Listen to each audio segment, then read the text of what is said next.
ती मर्दानी खेळ साजन करतायत. तलवारबाजी असते, लाठीकाठी असू दे, त्याच्यासोबतच दानपट्टा, हे सगळे खेळ तिच्याकडनं सादर केले जात आहेत. तिचे प्रशिक्षक माझ्यासोबत आहेत. कोणते कोणते खेळ साजरे केले जातात? मर्दानी खेळामध्ये जर तुम्ही बघितलं, लाठीकाठी, दानपट्टा, भाला, तलवार, कट्यार, खंजीर, लाठीच्या सहाय्यानं युद्ध, तलवारीच्या सहाय्यानं युद्ध खेळणे, याचे सगळे जे मर्दानी खेळ, जे शिवकालीन मर्दानी खेळ आहेत, हे इकडे आपल्याला सादर केलेले दिसत आहेत. हे जे खेळ आहेत हे आता दुर्मिळ होत चालले आहेत. तर तो दुर्मिळपणा आम्ही टिकवण्यासाठी आणि त्याचा प्रचार करण्यासाठी आम्ही हे सगळं गोष्टी करत आहोत. लास्ट 16 वर्षापासून श्री शिवाजीराजे मर्दानी आखाडा, शिवाजीनगर, छत्रपती शिवाजीनगर गावठाण पुणेमध्ये याचे सगळे क्लासेस चालतात.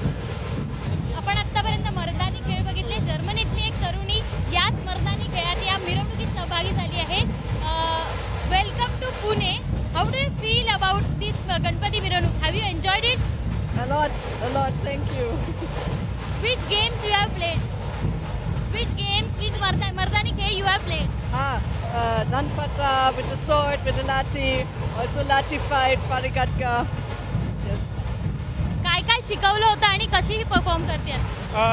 अनएक्सपेक्टेड होतो. फक्त 10 दिवसाचाच वेळ भेटला. 10 दिवसामध्ये तिला आम्ही लाठी, त्यानंतर तलवार, त्यानंतर तिला दानपट्टा आणि ह्याची एक फाईट आहे, लाठीची फाईट आहे, ती शिकवलेलं आहे. 10 दिवसामध्ये तिनं पूर्ण कव्हर केलं.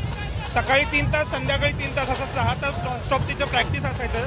आणि आम्हालाही वाटलं नव्हतं की एवढ्या लवकर ही सगळ्या गोष्टी कव्हर करेल. तर तिनं पूर्ण कव्हर केलं आणि ती पूर्ण परफॉर्म करते, एन्जॉय करते मुळातच. ही तरुणी जर्मनीवरून पुण्यात खास दानपट्टा शिकायसाठी किंवा मर्दानी खेळ शिकायसाठी आली होती आणि ती आज या लक्ष्मी रस्त्यावर हे सगळे मर्दानी खेळ तिने सादर केले आणि अर्थातच ती हा गणपतीची मिरवणूक सुद्धा एन्जॉय करताना दिसते. कॅमेरामन अमोल गवायसह शिवानी पांढरे, एबीपी माझा, पुणे.